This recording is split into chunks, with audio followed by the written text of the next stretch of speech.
કુકાવાવ તાલુકાના લુણીધાર ગામના રામજી મંદિરે રક્તદાન કેમ્પનું આયોજન કરવામાં આવ્યું। રિપોર્ટ બાય પ્રકાશ વગાસિયા, કુકાવા। શ્રી પ્રાથમિક આરોગ્ય કેન્દ્ર દ્વારા રક્તદાન એ મહાદાન પંક્તિને ચરિતાર્થ કરવા માટે શ્રી સરદારા પરિવાર દ્વારા પિતૃતર્પણના કાર્યક્રમ નિમિત્તે શ્રી શંભુ બાપા સરદારાના પાણી ઢોળ નિમિત્તે જે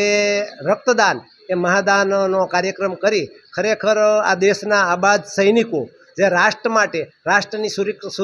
સુરક્ષા કરવા માટે જ્યારે યુદ્ધના સમયે ઘાયલ થાય અને રક્તની જરૂર પડે તે પાણી પહેલાં બાંધવાના કાર્યક્રમ નિમિત્તે લુણીધાર ગામે સરદારા પરિવાર દ્વારા આ રીતે જે રક્તદાનનું આયોજન કરી સરદારા પરિવારના માજી સરપંચ શ્રી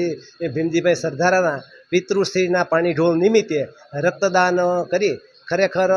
લુણીધાર ગામ અને જિલ્લા માટે એક ગૌરવની વાત ગણાય કે આવા સમયે કે જે પિતૃઓ આપણા માટે એમ કે પોતાના હાડકાનું ખાતર અને લોહીનું પાણી કરી અને એના તર્પણ કરવાના પ્રસંગે ખરેખર જે ભગવાન લોહી કોઈ ફેક્ટરીની અંદર બનતું નથી, જે માણસના શરીરની અંદર જ ખાધેલું પછી લાલ લોહી વેસવાના અગ્નિ રૂપે ભગવાન પસાવતા રહે છે। એ રક્તદાન આવા સમયની અંદર પિતૃઓના તર્પણના કાર્યક્રમ નિમિત્તે જે પ્રાથમિક આરોગ્ય કેન્દ્રના શ્રી અમારે સાહેબ શ્રી ગેલાણી સાહેબ અને જાવેદ સાહેબના સરસ મજાના પ્રયત્નોથી આ રીતે રક્તદાનનો સરસ મજાનો કાર્યક્રમનું આયોજન કરી અને દેશના જે સૈનિકો માટે જ્યારે પણ પાણી પહેલાં પાલ કેમ કે જરૂર પડે તે માટે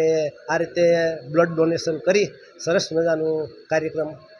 સરકારી દ્વારા અને સરકારી અધિકારીઓ દ્વારા સંપન્ન કરેલ છે।